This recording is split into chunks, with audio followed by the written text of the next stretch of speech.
네, 안녕하세요. 이번 주가 벌써 셋째 주가 됐나요? 셋째 주가 되었는데 제가 사실 여러분들하고 첫째 시간에 제 소개를 좀 하지 않고 바로 돌진해가 이 수업을 진행을 한 것 같아서 제 소개를 잠깐 드리도록 하겠습니다. 저는 원래는 이제 식품영양학과에 오랫동안 재직을 하다가 지금은 식품기술사로서 활동을 하고 있습니다. 근데 이제 우리 2008년도 이명박 정부가 들어서면서 식품산업진흥법이라는 게 제정이 됐어요. 이 식품산업진흥법이 제정이 되면서 식품산업 자체가 우리 식품영양학과를 나오면은 뭐 영양사라든가 뭐 또 어떤 뭐 식품 공장에 가는 것보다도 오히려 집단급수라든가 영양사 업무를 더 많이 하게 되는데 그러한 이 어떤 식품산업진흥법이 생기고 난 다음부터는 식품영양학과 출신들이 오히려 뭐 농업기술센터라든가 또 아니면은 뭐 식품공장의 품질관리실이라든가 품질 관리를 할 수 있는 또 공정을 이렇게 표준화시킬 수 있는 또 해썹 담당자라든가 이런 데로 많이 또 진출을 할 수 있는 기회가 식품산업진흥법과 더불어서 많이 생겨진 것 같아요. 그래서 그때만 하더라도 사실 우리의 식사는 어, 외식에 의존하기보다는 가정식이라든가 직접 만들어 먹는다든가 뭐 가공식품의 활용보다는 집에서 직접 어머니가 만들어주는 그런 식사를 하다가는 산업진흥법으로 인해 가지고 가공식품이 많이 발전하고 우수식품들, 전통식품 이러한 그 전문성을 띈 사람들의 어떤 제품들을 많이 우리가 활용을 하다 보니까 그게 맞는 품질관리, 위생관리, 안전관리, 뭐 또 공정관리 이런 것들을 식품을 전공한 사람들이 그게 관리를 해주면 훨씬 더 효율적이고 잘 바람직한 방향으로 나아갈 수 있겠다 해가지고 식품영양학과 출신들이 지금은 꼭 단체급식소 영양사뿐만 아니라 다양한 식품 산업계로 진출을 하고 있습니다. 그렇게 진출을 할 때는 꼭 이 식품위생 법규 안에서 모든 것들이 이루어져야 돼요. 그래서 내가 뭐 하고 싶다, 맛있다, 영양적으로 우수하다 이런 할지라도 그러한 것들이 이 위생관계법의 테두리를 벗어난다면은 위법이 되고 과태료를 내고 과징금을 내고 뭐 하는 그러한 일들이 생겨나기 때문에 이러한 그 관계 법규를 제가 강의하면서 아마 중간중간에는 또 현장에서 이거 식품 가공 공장 또 아니면 건강 그 뭐 기능식품 제조 공장 이러한 것들에 대한 현장의 목소리를 제가 이 관계 복귀하고 연결해 가지고 말씀을 드리는 부분들이 있는데 그거는 지금 제가 맡은 역할이 기술사로서 전적인 품질 관리라든가 공장 전반적인 것 또 우리 식품 산업법과 관련돼 가지고 밀접한 어떤 꼭 여러분들이 알아야 될 부분들에 대해서 강조하고 지나가는 부분들이 있어요. 그래서 그러한 것들을 좀 잘 진행을 할 수 있지 않겠냐 하는 그런 생각과 더불어서 제 소개는 저는 안태영입니다. 안태영이고 아마 이번 학기까지도 어쩌면은 그냥 비대면으로 여러분들하고 계속 수업을 진행할 것 같아요. 근데 혹여라도 이제 뭐 4학년이나 졸업을 앞둔 학생들 같은 경우에는 진로 문제라든가 이렇게 할 적에 꼭 학교라든가 영양사로서 나가는 그런 진로뿐만이 아니라 식품을 전공했다는 이 하나만으로 해서도 얼마든지 사회 전반에 걸쳐 가지고 식품 산업계로 나갈 수가 있으니까 그러한 부분들에 의문이 생기고 좀 이렇게 궁금한 것이 있다면은 뭐 쪽지라든가 저한테 이제 어떤 거뭐 글을 남겨주면은 제가 거기에 따라서 여러분들에게 답변을 해드리도록 하고 3주째 강의를 시작하도록 하겠습니다. 사실 이 관계 법규는 좀 딱딱해요. 딱딱해서 저 나름대로 여러분들 아마 이게 뭐 25판, 24판 식품위생 관계 법규라는 책을 이렇게 문헌당에서 나오는 거를 실제적으로 보면은 헉 하는 소리가 납니다. 왜냐하면 전부 소설처럼 글씨만 쫙 이렇게 나열되어 있어요. 이걸 보면 여러분들 절대로 이거 참 아우 보기도 싫고 저놈하고 이럴 거예요. 그러다 보니까 제가 나름 다른 데 강의했던 부분들을 중간중간에 그 PPT를 만들어가 집어넣은 부분들이 있어서 그런 것을 보면은 좀 요약이 되면서 중요한 것들을 집어넣었기 때문에 훨씬 이해하는 데 도움이 되리라고 생각을 합니다. 이번 여기 보면은 제 36조라는 것은 식품위생법 제 36조라는 얘기 여기 있죠. 법이라는 것이고 시행규칙이라는 것은 국무총리령으로서 말하는 것이고 대통령령은 시행령입니다. 그래서 법 제 36조에는 시설 기준이 있어요. 그 시설 기준은 뭔가 하면은 물론 저 뒤에 보면은 시설 기준이 쭉 이제 또 많이 나오는데 식품위생법에 따른 영업을 하려는 사람은 총리령으로 정하는 시설 기준에 맞는 시설을 갖춰야 된다 해가지고 이 총리령이 바로 규칙 제36조예요.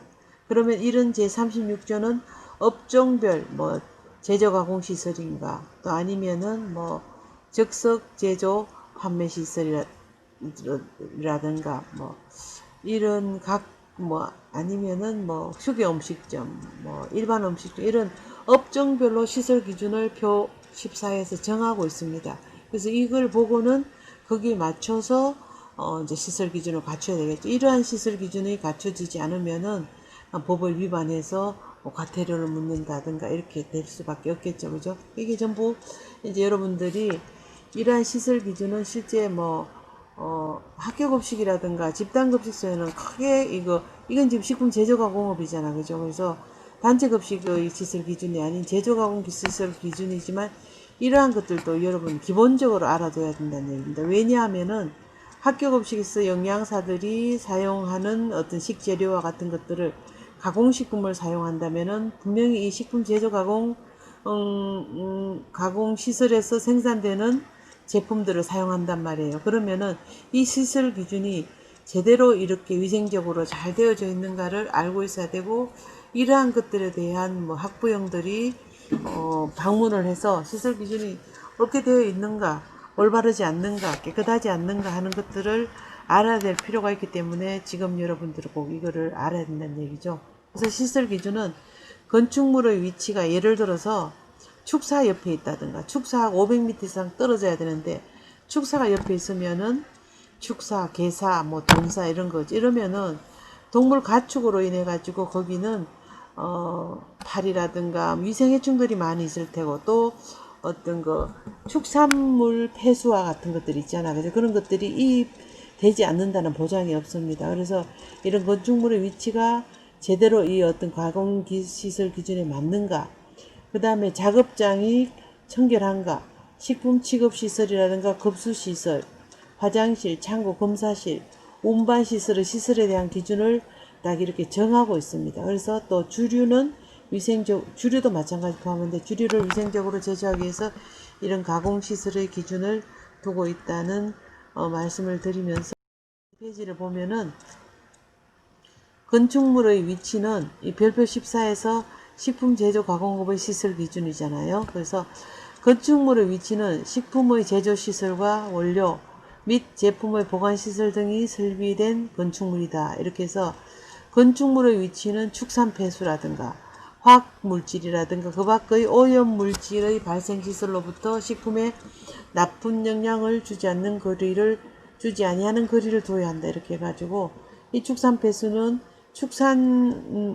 만약에 뭐 소를 키우는 곳이라든가 뭐 돼지를 키우는 곳이라든가 닭을 키우는 곳이라든가 이러면은 뭐 500m 어떤 일정 기준을 둔다든가 또 화학 물질을 생산하는 데면은 또 이입될 수 있고 혼입될 수 있겠고 그죠. 그 밖에 오염 물질이 발생하는 데로부터는 절대로 어떤 그 식품을 제조함에 있어 가지고 나쁜 영향을 주면 안 되니까 거리를 두어야 된다.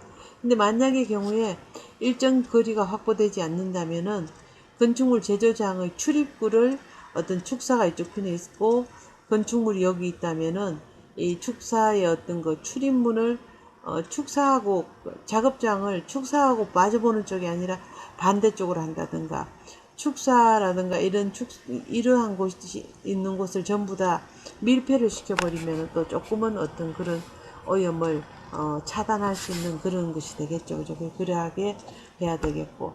그 다음에 건물의 구조는 제조하려는 식품의 특성에 따라서 적정한 온도가 유지되어야 되고 환기가 잘 될 수 있어야 된다. 환기 잘 될 수 있다든가 공조 시설을 갖춘다든가 또 적정한 온도를 유지하기 위해서 예를 들어서 20도씨에서 25도씨를 유지를 한다. 25도 이하를 유지를 한다든가 김치 같은 경우에는 2도 25도 이하로 보통 기준을 잡는데 자꾸 만약 또 더 이렇게 보통 20도, 25도 이렇게 잡습니다. 그 다음에 습도도 또 습도 유지도 되죠. 물을 사용하지 않는 어떤 그 분말 제품 같은 경우에는 습도를 60% 이하로 떨어뜨려 가지고 온습도 유지될 수 있게끔 해야 된다든가 이러한 것들. 또 건물의 자재는 식품에 영향을 주지 않고 식품을 오염시키지 아니하는 그런 것들로서 만들어져야 돼, 건축이 되어져야 된다는 얘기가 되겠습니다.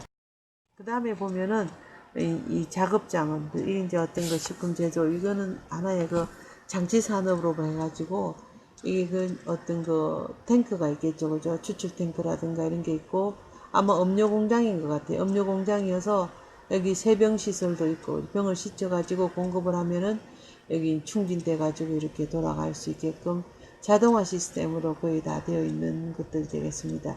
이거는 음료도 될 수 있겠고 또 발효 탱크가 있다면 맥주 공장이라든가 이런 데 충분하겠고 이 바닥과 같은 작업장의 바닥은 이거 에폭시 처리를 했어요. 에폭시 처리를 하면은 바닥에 어떤 거 내수가 되고 그죠? 물이 스며들지 않고 또 그 다음에 또 어떤 충격으로부터 좀 강하고 이러니까 이런 에폭시 처리를 하는데 이러한 것들도 1년에 한 번씩 보수 공사를 한다든가 이렇게 하고 바깥에 천정가 같은 경우에도 보면은 여기 지금 불빛이 여러 개 보이는데 그 작업장의 형광등과 같은 것들에는 형광등 혹시 깨지면은 이렇게 비산되잖아. 그죠? 그런 걸 막기 위한 어떤 그 보호 커버가 있다든가 또 여기 천장 같은 거 된조도 전부 어떤 거 내수 시설을 해가지고 전기가 여기에 이렇게 응축됐다가 떨어지지 않는 그러한 시설도 갖춰야 되겠고 내수 시설이 어떤 되어져 있어야 되는 겁니다. 그래서 이런 작업장의 바닥이라든가 벽이라든가 천장이라든가 이런 것들이 전부 다 거기 각각 어떤 내수가 되고 또 곰팡이가 잘 안 생기는 그런 또 내약품성, 약품에 견디는 힘이 강하다든가 이런 걸 전부 갖춘 그런 것들로 시설이 되어져야 되겠죠. 그죠? 그래서 작업장은 분리된 건물이거나 제조 가공 이외의 용도로 사용되는 시설과 분리를 해야 된다. 제조 가공하는 시설하고 같이 아닌 것하고 같이 섞여져 있으면은 식품에 나쁜 영향을 주기 때문에 분리를 한다. 그래서 방을 별도로 칸을 막는다든가 벽을 친다든가 이렇게 되는 경우는 분리라는 얘기를 하게 됩니다.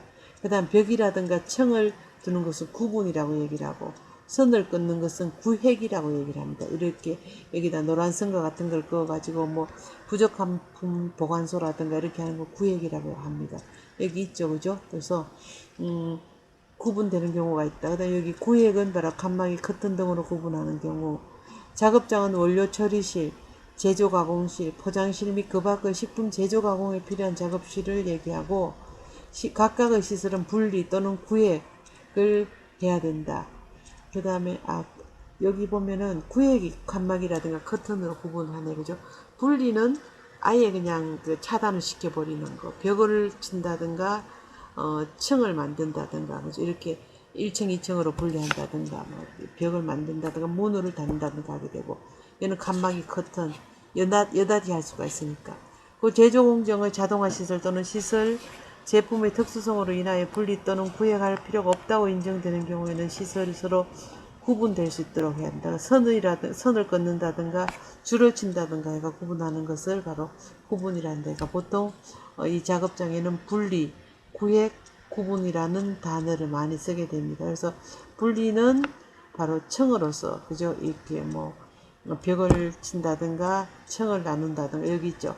벽청으로 구분하는 것을 분리라고 하고, 구획은 칸막이라든가 커튼으로서 구분하는 거고, 선이라든가 줄로서 구분하는 것을 말 그대로 구분이라고 한다. 이렇게 작업장의 시설 기준이 이렇게 되어져 있습니다. 근데 사실 실제적으로 여러분들한테 이렇게 설명을 해도 실제 여러분들이 제조가공 공장에 갔을 때에 이러한 것들에 대한 것들을 볼 수 있는 안목은 오랜 경험치를 통해야지만 눈에 들어올 수가 있습니다. 그 다음에 가공시설 기준에서 보면은 작업장의 바닥과 내벽, 천장은 바로 바닥은 콘크리트 등으로서 내수 처리를 하고 물에 잘 견딜 수 있도록 해야 되고 또 배수가 잘 되도록 해야 된다는 거. 내벽은 바닥으로부터 1.5m까지 밝은 색의 내수성으로 설비하거나 세균 방지용 페인트로 도색을 해라. 물을 사용하지 않고 위생상 위해 발생 우려가 없는 경우는 제외한다. 이렇게 나왔죠. 그리고 분말 같은 거 할 때 되는 컴프레셔 같은 걸로 분진만 빨아들이면 되기 때문에 그런 문제가 내수성에 대한 염려는 하지 않아도 된다는 얘기가 되겠죠. 작업장 내부 구조물이나 벽, 바닥, 천정, 출입문, 창문 등은 내구성, 내부 식성 등을 가지고 세척이나 소독이 이제 용이해야 된다. 그 다음에 작업장 안에는 악취, 유해가스, 매연, 전기 등을 환기시키기에 충분한 환기시설을 갖추어야 된다. 또 작업장 외부 오염물질이나 해충, 설치류, 쥐종류, 빗물 등이 유입되지 않는 차단한 구조를 해야 된다. 그래서 문 같은데, 벽 같은데 다 차단을 다 해야 됩니다. 작업장은 폐기물 배수 처리 시설과 격리된 장소에 설치를 해야 된다. 이런 것을 꼭 지켜줘야 된다는 얘기입니다. 그 다음에 또 보면 식품제조가공의 시설 기준에서 식품을 처리하는 이거는 아마 주류 공장 같아요. 그래서 이 발효조 있죠. 발효 탱크고 여기는 발효를 하면은 이제 그 후모니 이 온도가 상승하기 때문에 그러니까 여기 그 배선 요거 튜브를 통해 가지고 냉각수를 흘려 나가게 합니다. 그래서 이 온도가 올라가는 걸 낮춰주게 되죠. 발효조가 있는 곳입니다. 그 여기 지금 있는 형광등들은 전부 다 이제 그 깨지면은 여기 속으로 다 비산되니까 전부 부호컵을 다 여기 씌워 놓는 상태가 될 것이고 바닥 똑같이 에폭시로서 이렇게 바닥을 해놓고 이 내용물이 들어갈 수 있는 이 용기는 전부 스테인리스 스틸로 해가지고 식품 우리가 섭취를 했을 때 전혀 유해하지 않는 그러한 것들로 이렇게 이제 용기들을 만들죠. 그 다음에 식품 취급시설 중 식품과 직접 접촉하는 부분은 위생적인 내수성 재질, 즉 스테인리스, 그죠? 그 다음에 알루미늄, FRP 알죠, 여러분들? 플라스틱이 단단하게 생기는 물통 같은 거, 우리 물탱크 같은 거 이렇게 옥상에 놨던 게 FRP입니다. 그다음 테프론 등 물을 흡수하지 아니하는 것으로 사고 씻기 쉬운 것이나 위생적인 목재로 쓰는 것이 가능한 것이어야 하고 열탕, 전기, 소독제 등으로 소독 살균이 가능한 것으로 해야 된다. 그 다음에 냉장, 냉동 및 가열 시설에는 온도계 또는 온도를 측정할 수 있는 그 계기를 설치를 해야 된다. 이 취급 시설은 이러한 어떤 그 기준에 적합해야 된다는 얘기입니다. 그 다음에 보면은 급수는 이제 뭐 물을 급수하는 건 수돗물이나 혹은 먹는 물 관리법에 따라서 먹는 물을 수질 기준에 적합한 지하수 같은 경우에는 6개월에 한 번씩 수질 검사를 해야 되겠죠. 그래서 이런 지하수 등을 지하수는 또 보통 수돗물은 직수를 쓰는 경우가 많지만 지하수를 사용하는 경우에는 물탱크를 사용해 가지고 지하수를 보관했다가 이렇게 사용을 하기 때문에 물탱크도 반기별로 한 번씩 청소를 해야 됩니다. 그러면은 물탱크 청소하기 전에 이렇게 내부를 사진을 한번 찍어요. 그러면은 물이끼라든가 뭐 밑에 침전물 같은 게 있을 수 있죠. 사진 찍고 청소했는 부분들에 대해서 또 사진을 찍고 이렇게가 항상 그러한 것들은 어떤 거 청소 전후 해서 사진을 보관을 해야 되는 것이 기본입니다. 이런 시설 갖춰야 되고 지하수 등을 사용하는 경우에 치수원은 화장실, 폐기물 처리시설, 동물사육장 그 밖에 지하수가 오염될 우려가 있는 장소로부터 영향을 받지 않는 곳에 위치를 해야 된다. 이 지하수의 치수원, 그죠? 그 다음 먹기에 적합하지 않은 용수는 교차 또는 함유되지 않아야 되고 먹기에 적합하지 않는 걸로 바닥 청소를 한다든가 작업장 뭐 도구 청소할 때는 이러한 것은 별도의 어떤 그 표시를 해둬야 됩니다. 이렇게 뭐 음용 불가 바닥 청소용이라든가 뭐 이렇게 해야 된다는 거, 그죠? 꼭 표시를 해둬야 됩니다. 그 다음에 보면은 화장실은 작업장에 영향을 미치지 않는 곳에 정화제로 갖춘 수세식 화장실을 설치해야 되고, 또 인근에 어떤 뭐 공동으로 쓰는 데가 있다면은 그 어떤 공동 화장실을 사용할 수가 있다. 화장실은 콘크리트 등으로 내수 처리를 하고 바닥과 내벽은 타일을 1.5m 정도 바닥으로부터 붙이고 방수 페인트로 색칠을 하라, 이렇게 되어 있습니다. 그 다음에 창고 등의 시설도 보면은 이 바닥에 이제 이렇게 밑에 그 이격이라 그럴까요? 창고인데 창고에 들어갈 때 이 이격을 해가지고 바닥에 어떤 제품 같은 게 닿지 않도록 해주라는 얘기죠. 식품과 닿는 부분은 항상 여기 보면은 이격을 바닥으로부터 이격을 해야 된다는 얘기죠. 그래서 원료와 제품을 위생적으로 보관 관리하는 창고를 짓고, 이 창고에 가름할 수 있는 냉동 냉장 시설을 갖춘 업소는 이를 설치하지 아니할 수 있다, 이렇게 되어 있습니다. 창고의 바닥에는 양탄자를 설치해서는 안 돼. 양탄자는 여기에 어떤 이물질도 들어가고 또 양탄자 자체가 습기를 흡수하고 미생물이 번식할 수 있는 그런 오염원이 될 수 있기 때문에 절대로 양탄자는 섭취를 하면 안 됩니다. 그리고 이 자체에서도 어떤 그 뭐라 그럴까요? 양탄자로부터 발생되는 어떤 그 보풀악이라든가 이물질 같은 게 발생이 될 수 있기 때문에 설치를 하면 안 되고 물청소가 가능할 수 있어야 되겠고, 운반 시설은 운반하기 좋은 차량이라든가 운반 도구 용기를 갖춘 식품과 직접 접촉하는 부분의 재질을 인체에 무해하고 내수성이나 내부 시성을 갖추라, 이렇게 되어 있습니다. 그다음에 보면 검사실은 물론 갖춰오면 좋겠지만 없는 경우는 외부의 그 어떤 그 자가 품질 검사 같은 것을 위탁해서 맡길 수도 있습니다. 그래서 식품 등의 기준 규격 검사는 검사실을 갖추어야 되는데, 만약에 다음 호의 어느 하나에 해당되는 이를 갖추지 않아도 된다. 즉 위탁해서 자가 품질 검사를 한다든가, 또 같은 영업자가 다른 장소에 검사실을 갖추고 있으면서 자가 품질을 하려는 경우, 또 같은 영업자가 설립한 식품 관련 연구 검사 기관에서 자가 품질 검사하는 경우, 또 뭐 이러한 경우, 이래서 이런 경우에는 갖추지 않아도 되고, 갖추면 좋겠지만 갖추지 않아도 되는 경우는 이러이러한 경우가 있다. 그다음 검사실을 갖추려고 하는 경우에는 자가 품질 검사에 필요한 기계라든 기구 시약을 갖춰야 되겠죠, 그죠? 이런 거.